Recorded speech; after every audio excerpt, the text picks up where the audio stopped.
ये यहां पे ऐसा कहता है प्रियो, इब्रानियों की पुस्तक 6 अध्याय और उसके 9 से 12 पद तक। पर हे प्रियो, यद्यपि हम ये बातें कहते हैं तो भी तुम्हारे विषय में हम इससे अच्छी और उद्धार वाली बातों का भरोसा करते हैं, क्योंकि परमेश्वर अन्याय नहीं कि तुम्हारे काम और उस प्रेम को भूल जाए, तुम्हारे काम और उस प्रेम को भूल जाए जो तुमने उसके नाम के लिए इस रीति से दिखाया कि पवित्र लोगों की सेवा की और कर भी रहे हो। पर हम बहुत चाहते हैं कि तुम में से हर एक जन अंत तक पूरी आशा के लिए ऐसा ही प्रयत्न करे। पर हम बहुत चाहते हैं कि तुम में से हर एक जन अंत तक पूरी आशा के लिए ऐसा ही प्रयत्न करता रहे, ताकि तुम आलसी न हो जाओ, वरन उनका अनुसरण करो जो विश्वास और धीरज के द्वारा प्रतिज्ञाओं के वारिस होते हैं। आज भी हमारा जो टॉपिक है, आज 6वां सप्ताह है,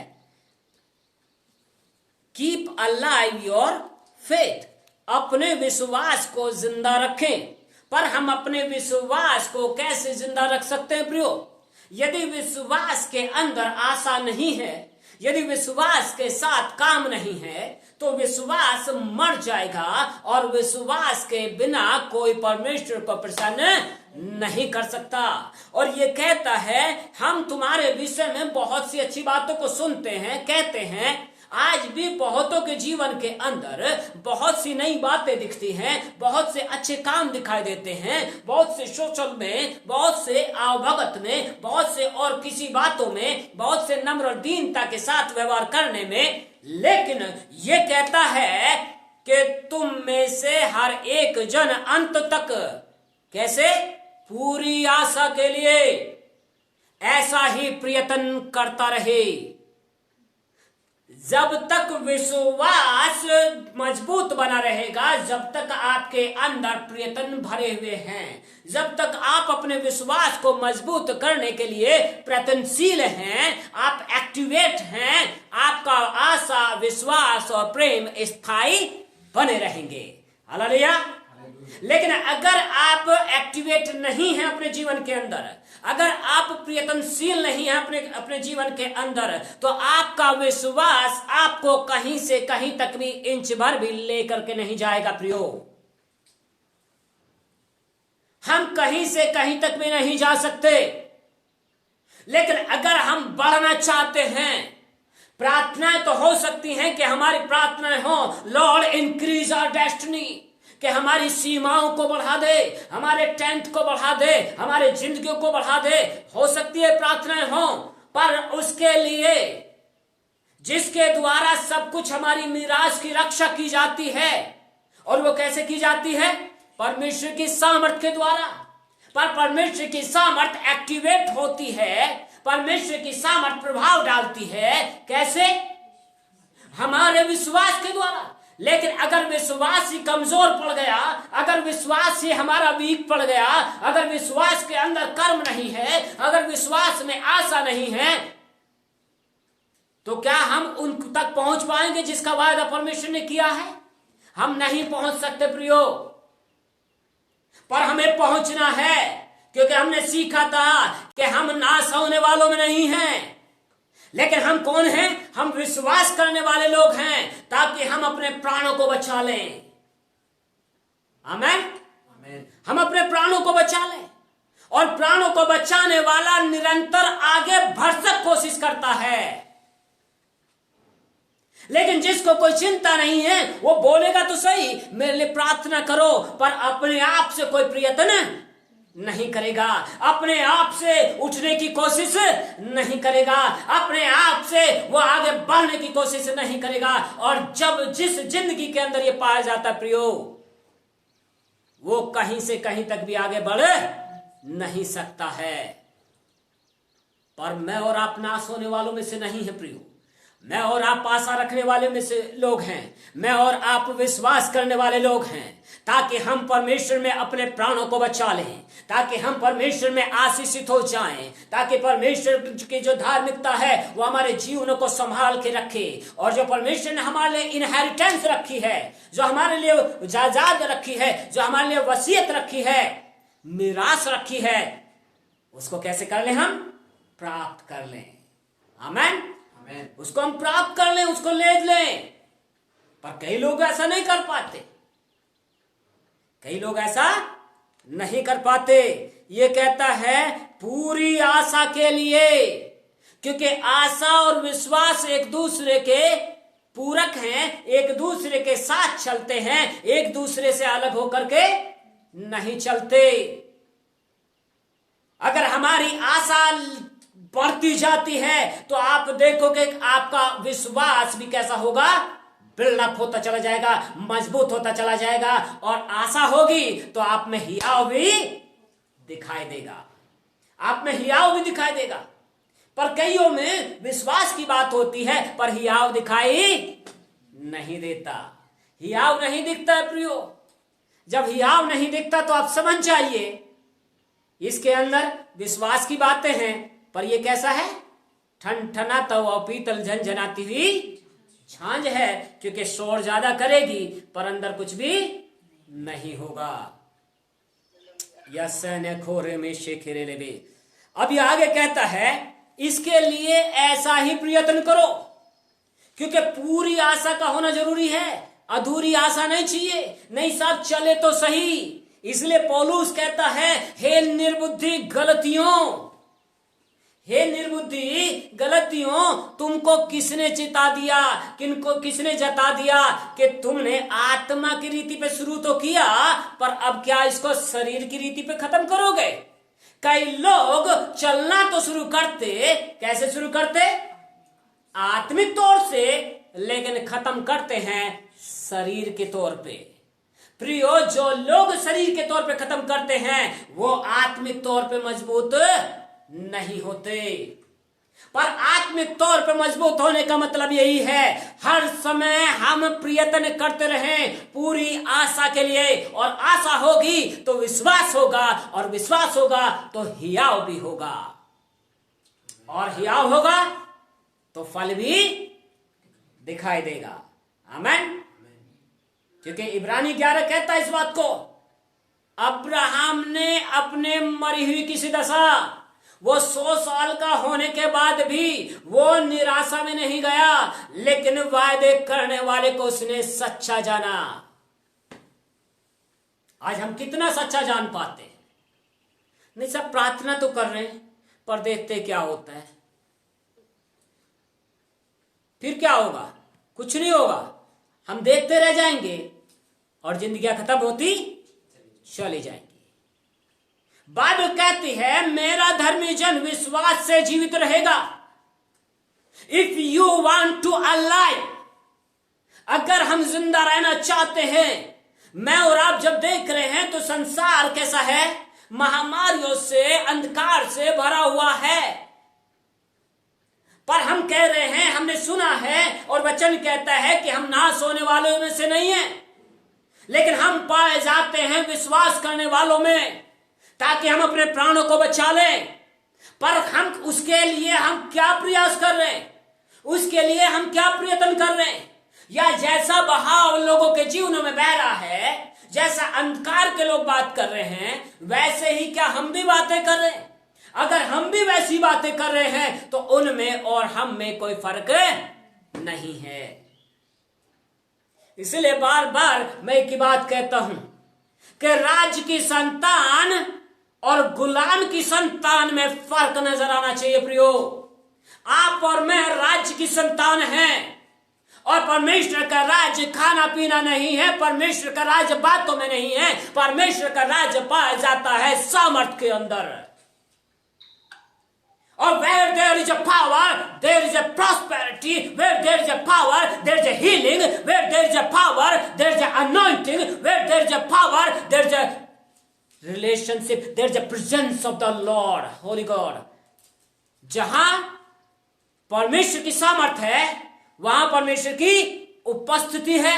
जहां परमेश्वर की सामर्थ है वहां पे संपन्नता है। जहां परमेश्वर की सामर्थ है वहां पे चंगाई है। जहां पे परमेश्वर की सामर्थ है वहां पे आशा है, वहां पे विश्वास है, वहां पे बंधन टूट जाते हैं प्रियो।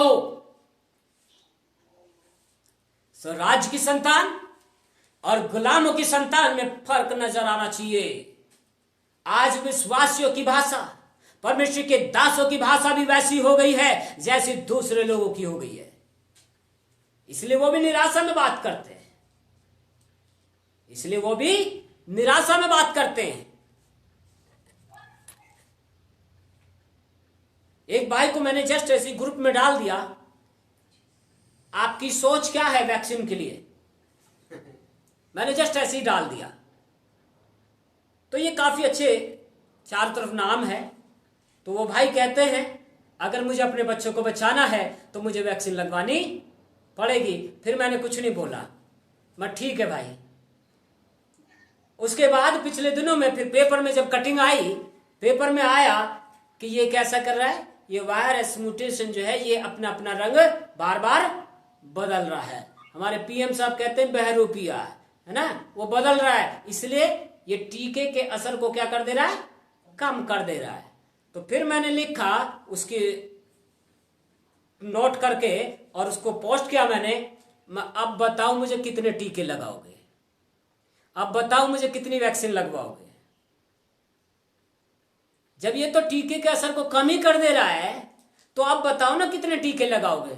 मैं यीशु के लहू का एक ही टीका बहुत है मेरे लिए। तो यीशु के लहू का टीका अगर मेरे जीवन के अंदर है तो मेरे अंदर परमेश्वर की धार्मिकता वास करती है। और बाइबल कहती है दाएं 1000 गिरेंगे, बाएं 10,000 गिरेंगे, पर तेरे डेरे के निकट कुछ भी नहीं आएगा।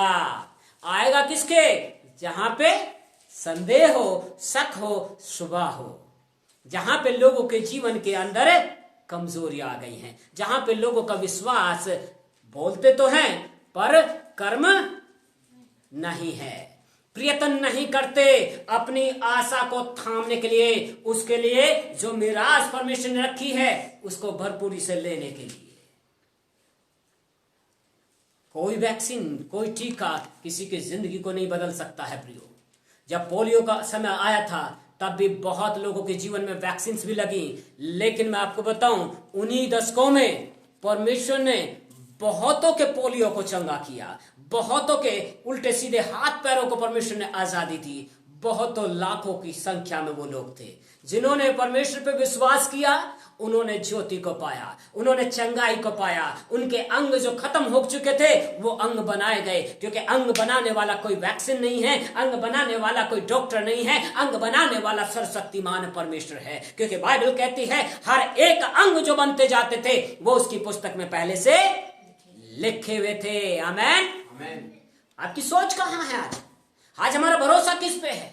भरोसा अगर चीजों पे है, संसार और संसार की चीजें जाती रहेंगी, लेकिन बाइबल कहती है हर एक जो परमेश्वर पे भरोसा रखेगा वो बचा रहेगा। हर एक जो यीशु के नाम को लेगा वो बचा रहेगा।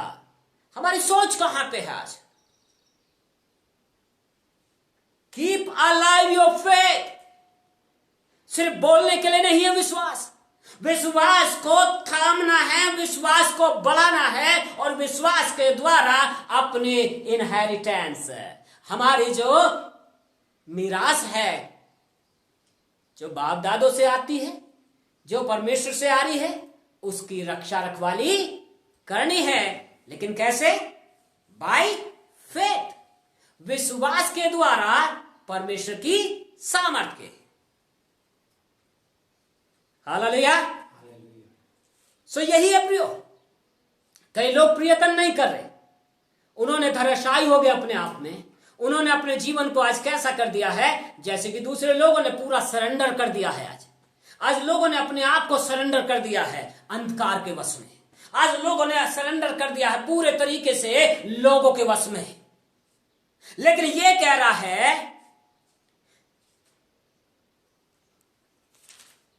इब्रानियों 6 और उसका जो है 12वां पद, 11वें पद में से जो है कहता है पर हम बहुत चाहते हैं कि तुम में से हर एक जन अंत तक, और मत्ती 24 कहता है जो अंत तक धीरज धरेगा उसी का छुटकारा। सिर्फ यीशु को मान लेने से छुटकारा नहीं हो जाता है, यीशु में बने रहने से निरंतर छुटकारा होता है प्रियो। छुटकारा एक क्षण में नहीं है, छुटकारा या परिवर्तन एक दिन का काम नहीं है, परिवर्तन निरंतर चलने वाली प्रक्रिया है प्रियो। और परिवर्तन के लिए अंत तक ठहरना पड़ता है। ऐसे ही चीजों के लिए हमें अंत तक परमेश्वर पे भरोसा रखना पड़ता है, ऐसे ही हमें परमेश्वर पे उद्धार के लिए अंत तक ठहरना है। परमेश्वर हमारी सुरक्षा है, परमेश्वर हमें बचाएगा।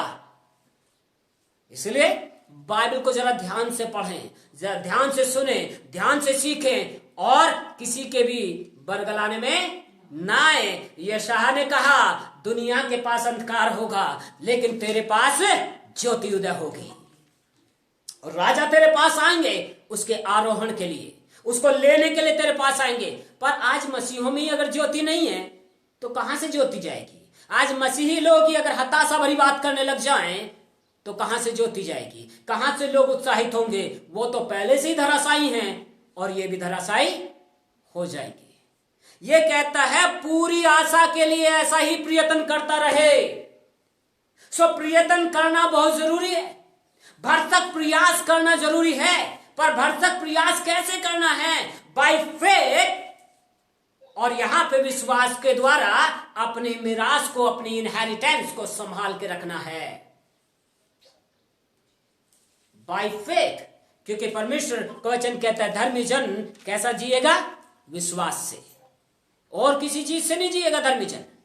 और हम अपने आप को जब धर्मी कहते प्रियो तो हम विश्वास की बातों में चलें, हम विश्वास में चलें, विश्वास के साथ कर्म करें। बिना कर्म के कोई उसे प्रसन्न नहीं कर सकता। और विश्वास करने वाले को यह विश्वास करना जरूरी है कि परमेश्वर अपने खोजने वाले को प्रतिफल भी देता है। आमीन। वो खोजने वालों को प्रतिफल देता है।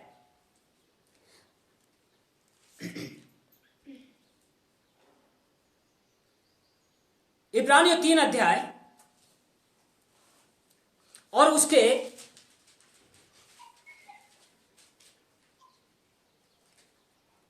ये कहता है दूसरे पद में, वह अपने नियुक्त करने वाले के लिए विश्वास योग्य था जैसा मूसा भी परमेश्वर के सारे घर में था, क्योंकि यीशु मूसा से इतना बढ़कर महिमा की योग समझा गया है जितना कि घर का बनाने वाला घर से बढ़कर आदर रखता है। अब ये क्या कह रहा है? ये कह रहा है 3 अध्याय के पहले पद को जब आप पढ़ोगे तो ये कहता है, इसलिए है पवित्र भाइयों, आपको मुझको सबसे पहली संज्ञा क्या दे रहा है? वो पवित्र। पर जब आपके शब्द निकलते हैं तो वहां पे कितनी पवित्रता है ये तो आप जानो, आपका काम जाने। दूसरी बात कहता है ये, तुम जो स्वर्गीय बुलाहट में भागी हो गए हो। आप और मैं किस बुलाहट में भागी हुए हैं? जमीन की या स्वर्ग की? ये कहता है तुम जो स्वर्गीय बुलाहट में भागी हो गए हो, भागी हो उस प्रेरित और महायाजक यीशु पर जिसे हम अंगीकार करते हैं, ध्यान करो। आपको मुझको लोगों की बातों पे ध्यान करें या यीशु पे ध्यान करें जो हमारा महायाजक है प्रियो। उसने कैसे प्रयत्न किया, कैसे भरसक प्रयास किया उसके लिए जहां तक उसको जाना था। और वो कहता है मैं इसी के लिए बुलाया गया हूं। जब पतरस उसको कहता है, अलग ले जाके झिड़कता है कि आज के बाद ऐसी बातें ना करना कि तुझे अपना प्राण देना पड़ेगा, लेकिन क्या करना है? यीशु ने क्या किया? उसको झिड़क दिया। अविश्वास, क्योंकि प्रभु ने कहा तू मेरे लिए ठोकर का कारण है, क्योंकि तू परमेश्वर की बातों पे नहीं लेकिन मनुष्य की बातों पे मन लगाता है। आज विश्वासी लोग परमेश्वर की बातों के बजाय किसकी बातों पे मन लगा रहे? संसार की बातों पे मन लगा रहे हैं। जब संसार की बातों पे मन लगाएंगे तो संसार और उसकी बातें और उसके काम जाते रहेंगे। लेकिन बाइबल कहती है, बाइबल क्या कह रही है? हर एक चीजें टल जाएंगी, आकाश पृथ्वी नाश हो जाएंगे, लेकिन मेरा वचन हमेशा अटल रहेगा, वो बना रहेगा। प्रियो, परमेश्वर का वचन बना रहेगा। आप और मैं परमेश्वर की बातों पे मन लगाएं, और जब हम परमेश्वर की बातों पे मन लगाएंगे तो याद रख लीजिए, मैं बार बार एक ही चीज को कहता हूं, यीशु मसीह ने एक उदाहरण दिया, और उदाहरण कैसा दिया? एक ने घर बनाया किस पे? चट्टान पे, और दूसरे ने घर बनाया किस पे? रेत के ऊपर। तो आंधी तूफान क्या सिर्फ रेत वाले को लगे?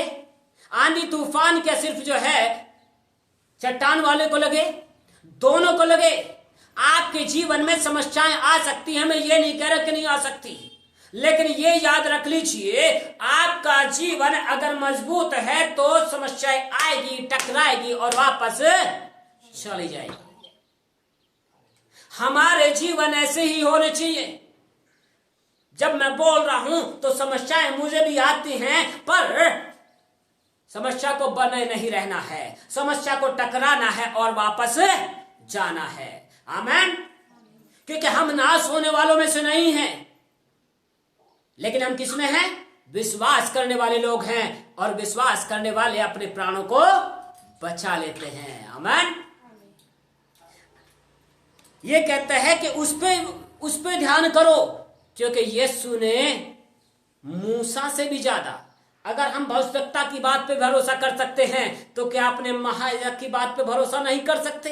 अगर हम किसी लोगों पे भरोसा कर सकते हैं तो क्या हम यीशु पे भरोसा नहीं कर सकते, जिसने कहा तेरा चट्टान तेरी भाग और तेरा प्रतिफल मैं ही हूं।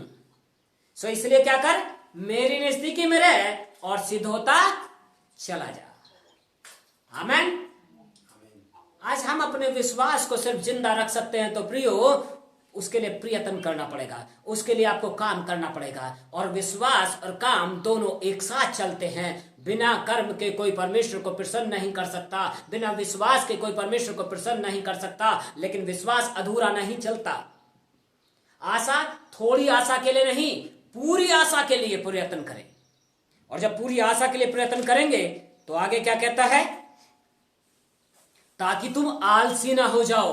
6:12 पद, इब्रानी 6:12 पद। ताकि तुम आलसी ना हो जाओ, वरन उनका अनुकरण करो जो विश्वास और धीरज के द्वारा प्रतिज्ञाओं के वारिस होते हैं। हालेलुया। हालेलुया। सो परमेश्वर आपको आलसी बनने के लिए कह रहा है या प्रयत्नशील रहने के लिए कह रहा है? आपको एक्टिवेट रहना है, और एक्टिवेट रहते हुए हम अपने विश्वास को बिल्ड अप कर सकते हैं, अपने हियाव को बढ़ाएंगे, और हियाव बढ़ेगा तो आपकी आशा जो है पूरी रहेगी। आप गिरने नहीं पाओगे। आपके अंदर संसार का विचार काम नहीं करने पाएगा। संसार के विचार आएंगे, टकराएंगे, थोड़ी देर हो सकता है कि आप विचलित हो, लेकिन जब आपके अंदर जो बसता है, बाइबल कहती है 4:4 में, यूहन्ना में, पहला यूहन्ना में कहता है, हे बालको तुम किसके हो? परमेश्वर के हो, और तुम्हारे अंदर जो बसा है वो उससे, जो संसार में है उससे क्या है? वो बड़ा है। आपके मेरे अंदर प्रभु यीशु मसीह बसा है प्रियो, और जब प्रभु यीशु मसीह आप में बसेगा, बाहर की चीजें आएंगी, टकराएंगी और जाएंगी। लेकिन आज आपका ध्यान कहां पे है? आज आपका जीवन कहां पे है? अगर हम आज भी ऐसे ही चल रहे हैं प्रियो, अपने आप को प्रयत्न नहीं कर रहे हैं, अपने आप को प्रयत्नशील नहीं रखा हुआ है, अपने विश्वास को मजबूत करने के लिए हम कोई काम नहीं कर रहे, वचन में मन नहीं लगा रहे, प्रार्थना में ध्यान नहीं लगा रहे, तो हम कहीं भी आगे बढ़ नहीं सकते। क्योंकि बाइबल कहती है जो कुछ तुम पढ़ते हो उसको क्या करो? उसको वो तुम्हारे अंदर रहे, तुम्हारे मुंह से निकला करे और तुम्हारे इन्वायरमेंट में रहे। Keep your eyes on that word. अपने आंखों को उसी वचन पे लगा के रखना, ना तो इससे दाहिने मुड़ना और ना ही बाएं मुड़ना। लेकिन आज कहां हो रहे हम? सो इसी से ये जान लेते हैं प्रियो कि आज बहुतों के अंदर विश्वास नहीं है, आज बहुतों के जीवन में विश्वास नहीं पाया जाता। आज बहुत लोग विश्वास की बात तो करते और ऐसे ही वो दूसरों को भरमा देते और दूसरे भी विश्वास में कमजोर पड़ जाते। पर याद रख लीजिए, संसार और उसकी बातें जाती रहेंगी, लेकिन नहीं जाएगा तो कौन नहीं जाएगा?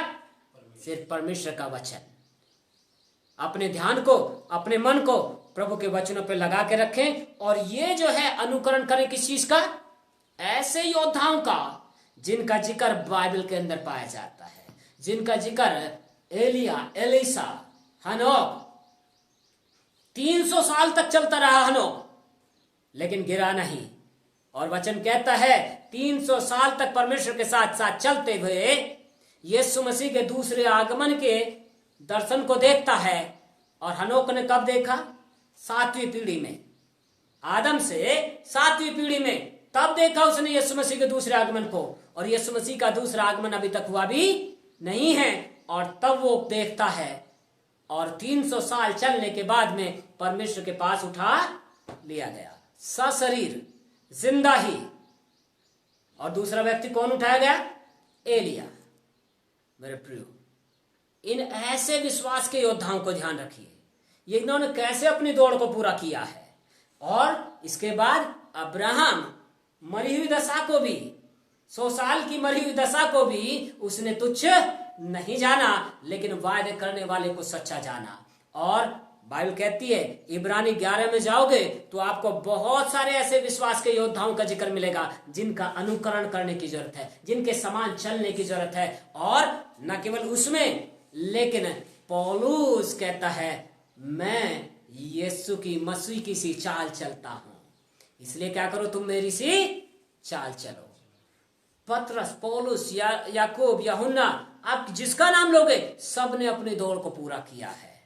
आज दौड़ पूरा नहीं कर रहे लोग, अंत तक धीरज नहीं रख रहे परमेश्वर के उस सामर्थ का, अंत तक धीरज नहीं रख पा रहे और ना ही विश्वास को बिल्डअप कर पा रहे हैं। लेकिन मैं और आप नाश होने वालों में से नहीं है प्रियो, कि लेकिन हम प्राणों को बचाने वाले लोगों में से हैं। और प्राणों को सिर्फ कौन बचा सकता है?